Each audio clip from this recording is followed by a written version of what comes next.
বন্ধুরা দেখেন, এই যে এগুলো বলে প্ল্যাটফর্ম মালয়েশিয়াতে।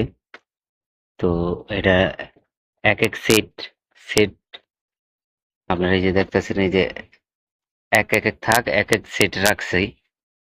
এটা কমপ্লিট করে থুয়ে দিছি, যে সময় লাগবো এদিকে নামায় রং করে দিয়ে দেওয়া হইব। এই দেখেন,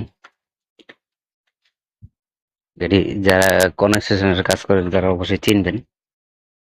এটা আপনার মালয়েশিয়ান সেন্টারিং এর কাজে লাগে।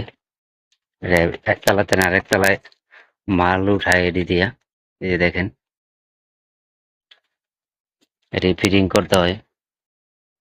তো বন্ধুরা ভালো থাকবেন, সবাইকে ভালো রাখবেন। আল্লাহ হাফেজ। বন্ধুরা দেখেন, এই যে এগুলো বলে প্ল্যাটফর্ম মালয়েশিয়াতে। তো এটা